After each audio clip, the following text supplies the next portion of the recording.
ఏపీలోని కూటమి ప్రభుత్వంపై మాజీ మంత్రి, వైసీపీ నాయకురాలు రోజా తీవ్రస్థాయిలో విమర్శలు గుప్పించారు. రాష్ట్రంలో మహిళల అక్రమ రవాణా అంశంపై జనసేన అధినేత, ఉప ముఖ్యమంత్రి పవన్ కళ్యాణ్ ఎందుకు మౌనంగా ఉంటున్నారని ఆమె సూటిగా ప్రశ్నించారు. తమ అధినేత జగన్ సభలకు ప్రజల నుంచి వస్తున్న స్పందనను అడ్డుకునేందుకే ప్రభుత్వం కుట్రలు పన్నుతుందని ఆరోపించారు. తాజాగా మీడియా ప్రతినిధులతో మాట్లాడిన రోజా, కూటమి ప్రభుత్వం ప్రజలకు ఇచ్చిన సూపర్ 6 హామీలను పూర్తిగా విస్మరించిందని మండిపడ్డారు.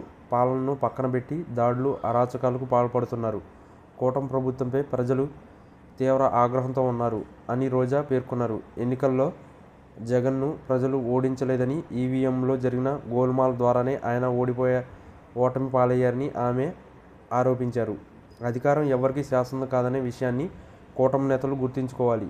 ఈవీఎంలతో గెలిచామన్న అహంకారం వారి మాటల్లో స్పష్టంగా కనిపిస్తుంది అని రోజా వ్యాఖ్యానించారు.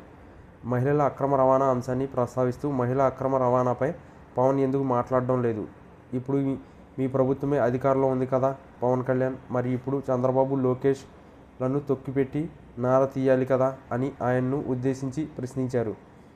వైఎస్ జగన్ నిర్వహించే సభలకు ప్రజలు పెద్ద ఎత్తున తరలి రాకుండా అడ్డుకోవాలనేది ప్రభుత్వ కుట్రలో భాగమేనని ఆమె ఆరోపించారు. రాష్ట్రంలో ప్రస్తుత పరిస్థితులపై ప్రజలు అసంతృప్తితో ఉన్నారని, త్వరలోనే వారి ఆగ్రహం కుట్రలు తెంచుకుంటుందని రోజా అభిప్రాయపడ్డారు.